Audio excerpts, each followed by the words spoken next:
엑시콘 요즘 참 말들이 많죠. 기대도 큰데 우려의 목소리도 만만치 않고요. 특히 2025년 현재 재정적으로 좀 어렵다는 분석이 있던데 전문가님 구체적인 상황부터 좀 짚어주시죠. 네, 냉정하게 현실부터 봐야 합니다. 엑시콘이 올해, 그러니까 2025년은 연간 적자가 예상돼요. 아, 적자요? 네, 주력 제품 매출이 좀 부진하고요.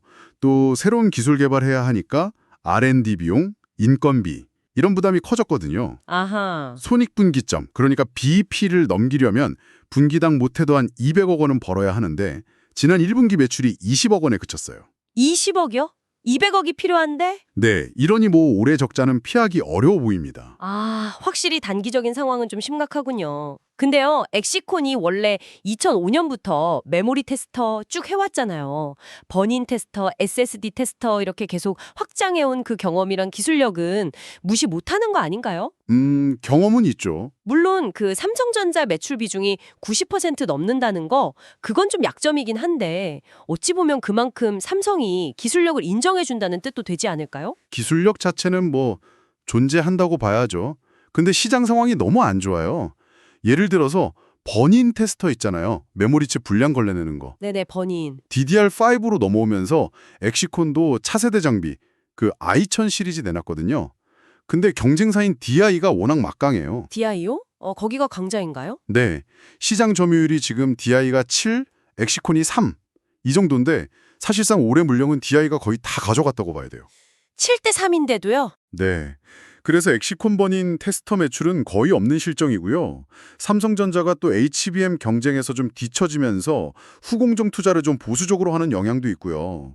올해도 이쪽은 적자 지속 가능성이 높습니다. 아, 경쟁이 정말 치열하군요.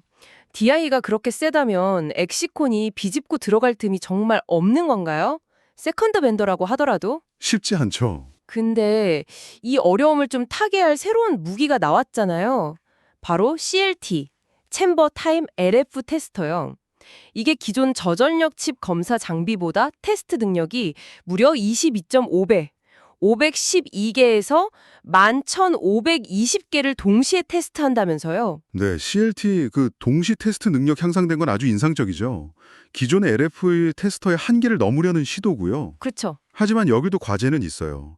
지금 삼성 라인에는 애드밴테스트 장비가 이미 수백 대 깔려 있거든요. 아, 애드밴테스트가 이미 네, 이걸 엑시콘 CLT로 바꾸려면 시간도 비용도 꽤 들어요. 올해 삼성에 들어간다는 4대에서 6대 정도? 그것도 아직은 양산 라인 검증 성격이 좀 강하고요. 아직 테스트 단계군요. 그렇죠. 내년부터 정말 이걸로 대규모 규체 투자를 할 거냐, 그건 좀 더 지켜봐야 합니다. 그럼 그 교체가 실제로 이루어지기 전까지 그 공백을 메울 다른 건 없나요? CXL 테스터 개발 소식도 있던데요? CXL, 그 차세대 인터페이스 기술이요. 네, CXL. 특히 CXL 3.0 시장에 맞춰 개발 중이라는 게 중요해 보여요. 기존 SSD 테스터 기술 활용해서 올해 말 개발 완료 목표고 삼성하고 양산 협력도 얘기 중이라는데 이건 기대해 볼 만하지 않나요? CXL 2.0 때도 사실 비슷한 기대는 있었어요. 근데 실제 양산까지는 안 갔거든요. 아, 그때도 그랬었나요? 네, CXL 3.0이 기술적으로는 좋아 보이는데 이게 실제 시장이 열리고 양산에 적용되려면 시간이 좀 필요해요. 빨라야 내년 중반 이후. 그러니까 당장 실적 개선에는 큰 도움이 되긴 어렵죠. 개발 끝내는 거랑 실제 수주받는 건 또 다른 문제고요. 그렇군요.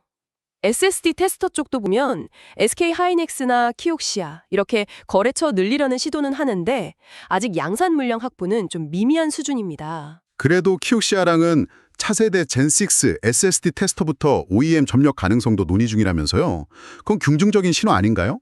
그리고 비메모리, CIS 테스터 개발 성공했잖아요. CIS, 국내 최초 이미지 센서 테스터. 아드밴테스트 독점 시장이었는데 작년에 촬영용으로 2대 팔았고 올해는 대만 ASE, 말레이시아 공장에 삼성 촬영용 CIS 개발, 양산용으로 또 2대 납품했다는 건 진짜 의미 있는 것 같은데요? CIS 테스터는 이제 정말 막 시작하는 단계예요. 작년 매출은 데모 장비 하나랑 그 비교적 저가인 차량용 2대, 이게 전부였고요. 아직은 규모가 작군요. 네. 여기서 뭔가 의미 있는 성장을 하려면 결국 삼성전자와의 협력이 좀 구체화되어야 하는데 아직은 좀 불확실성이 남아있죠. 비메모리 테스트 시장 자체가 만만치 않고요. 종합해보면 엑시콘이 2025년, 지금 당장은 재정적으로 힘든 터널을 지나고 있지만 그래도 CLT, CXL, CIS 테스터 같은 확실한 미래 성장 동력을 준비하고 있다, 이렇게 볼 수 있겠네요. 특히 CLT가 기존 LNLT 테스터를 대체하기 시작하면 내년부터는 정말 큰 폭의 실적 개선도 기대해 볼 수 있지 않을까요? 물론 신기술 개발하고 미래 준비하는 건 분명 긍정적인 부분입니다. 근데 높은 삼성 의존도, 또 강력한 경쟁사들, 그리고 신제품이 과연 실제 양산으로 이어질까 하는 불확실성, 계속 들어가는 R&D 비용 부담, 이런 현실적인 어려움도 무시하면 안 되죠. 현실은 현실이니까요. 네, 내년에 흑자 전환하고 성장한다. 이건 아직은 기대의 영역이고요. 올해 적자는 이건 분명한 현실입니다. 엑시콘, 정말 단기적인 어려움 속에서 CLT와 CXL이라는 미래 기술에 어떻게 보면 승부수를 던진 셈인데요. 과연 이 투자가 내년부터 빛을 발해서 회사를 다시 일으켜 세울 수 있을까요? 결국은 삼성전자의 투자 방향, 그리고 CLT나 CXL 3.0 같은 신기술이 얼마나 빨리 시장에 자리를 잡느냐, 이게 엑시콘의 미래를 결정짓는 핵심 변수가 될 겁니다. 시청자 여러분께서도 이 변수들이 어떻게 전개될지 좀 주목해 보시면 좋겠습니다. 네, 주목해야겠네요. 특히 그 CLT 장비가 기존 LF 테스터 시장을 얼마나 빠른 속도로 대체해 나갈 수 있을지, 이게 단기적으로는 가장 흥미로운 관전 포인트가 될 것 같네요.